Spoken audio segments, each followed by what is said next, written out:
பரிதாபமாக ஒரு குரூப்ஸோடைய ஈகோவுக்கு பலியாகிட்டார் பழனிவேல் அப்படின்னு தான் சொல்லணும். இவர் 2 குடும்பத்துக்குமே வந்து நல்லவராக தான் இருந்திருக்காரு. 2 பேர் மேலேயும் பாசம் வச்சுருக்காரு. இந்த குடும்பத்தை யார் மேலேயும் ஒரு பாசம் வைக்கலன்னு சொல்லவே முடியாது. எல்லாத்துட்டையுமே வந்து அவங்கள்ட்ட இருக்க நிறை குறைகளை புரிஞ்சுக்கிட்டவராக தான் எப்பயுமே சொல்லி இருந்திருக்கார். கதிர் வந்து திடீர்னு கோவப்படுவார், ஆனால் அதே சமயத்தில் பாசமாக இருப்பார். பாண்டியனும் அதே மாதிரி தான். அதே மாதிரி வந்து பார்த்திங்கன்னா செந்தில் அப்பப்போ மூஞ்சி தூக்கி வச்சுட்டு உட்காந்துருப்பார், அப்புறம் கொஞ்சம் நார்மல் ஆகிடுவார்னு ஒவ்வொருத்தவங்களுக்கும் ஒரு கேரக்டர் இருக்குல்ல. எல்லா கேரக்டரையுமே வந்து புரிஞ்சு வச்சுக்கிட்டு அவங்கள அனுசரித்து போய் அதே சமயத்தில் பாசம் கொடுத்து தான் வந்து பழனிவேல்ங்கிற கதாபாத்திரம் இருந்திருக்காரு. இந்த வீட்லேயும் சரி, அந்த வீட்டில் இருக்க சக்திவேல், முத்துவேல், குமரவேல் 3 பேர் மேலேயும் சரி, அண்ணிகள் மேலேயும் சரி. அப்படி இருக்கும் பொழுது அந்த கதாபாத்திரத்தை இப்போ எல்லாரும் சேர்ந்து நோகடிக்கிற மாதிரி அவர் கல்யாணம் ஆசைப்பட்டார். கல்யாணத்துக்கு நெருங்கி வந்து அவரை பிடிச்சி அவரை ஏற்றுக்கிட்ட ஒரு பொண்ணை போய் கல்யாணத்தை இப்போ கெடுத்து விட்டு வந்துட்டாங்க சக்திவேல்.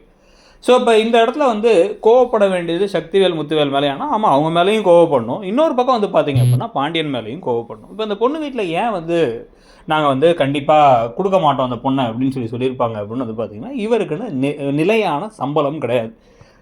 9 வயசுலேருந்து தான் கூட வந்த இவர் மச்சான அவரை வந்து ஒரு வேலைக்கு சேர்த்துக்கிட்டு, ஆனால் சம்பளங்கிறத கொடுக்கவே இல்லை. ஏன்னா எல்லாமே குடும்பம் இதுதான் அப்படின்னு சொல்லிட்டார்.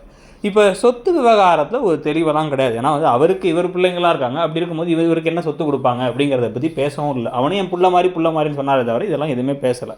சரி, ஓகே, இதெல்லாம் வந்து தெளிவுபடுத்தலாங்கிறது ஒரு பக்கம்னா, இன்னொரு பக்கம் வந்து பார்த்திங்கன்னா, இங்கே வந்துட்டு நான் சொல்கிற பொண்ணை தான் வந்து பழனிவேல் கட்டிப்பான், எல்லாம் வந்து இப்போ நான் சொன்ன மாதிரி தான் அப்படின்னு வந்து சக்திவேல், முத்துவேலுடைய ஈகோவையும் வேறு சொரிஞ்சு விட்டு அவங்களையும் வேறு கோவப்படுத்தி அவங்களும் உடனே என்ன பண்ணிட்டாங்க, முடிவு பண்ணி சரி ஓகே இவனுக்கு எப்படி கல்யாணம் ஆகுதுன்னு பார்க்குறேன் அப்படின்னு அவங்களும் ரொம்ப கீழ்த்தரமாக தன்னோட தம்பியோட வாழ்க்கையை கெடுத்து விடுற மாதிரி தான் இறங்கி வந்தாங்கன்னு வச்சுக்கோங்க. ஸோ இப்போ 2 சைடு மேலேயுமே குறை இருக்குது. இதில் ஒரு கட்டத்துக்கு அப்புறம் தன்னுடைய அண்ணனுங்க தான் பண்ணியிருக்காங்க அப்படிங்கிறது தெரிய வரும் பொழுது அதுக்கு காரணமாக தூண்டி விட்ட வேலையும் செஞ்சது ப்ளஸ் வந்து அந்த பொண்ணு வீட்டில் சொன்ன குறைகள் எல்லாமே வந்து செந்தில் அன்னைக்கு சொன்னால் அதே குறை தான். சம்பளங்கிறது ஒன்று கொடுத்தா என்ன ஆகிட போகுது, வளர்ந்துட்டோம், இதுக்கப்புறமாச்சும் கொடுக்கலாம்ல, எல்லாத்துக்கும் போய் அவர்கிட்ட போய் நிற்க முடியுமாங்கிற கேள்வியே வந்து திருப்பி செந்திலோ கதிரோ இல்லை வந்து டைரெக்டாக பழனிவேலே வந்து கோவமாக பாண்டியன்ட்ட கேட்குற மாதிரி இருந்தால் கூட பரவாயில்ல, நீங்கள் தான் காரணம், இதுக்கு எல்லாத்துக்குமே நீங்களும் காரணம் அப்படின்னு சொன்னால் கரெக்டாக இருக்கும். உங்களுக்கு என்ன தோணுதுங்கிறத சொல்லுங்கள். தேங்க்யூ.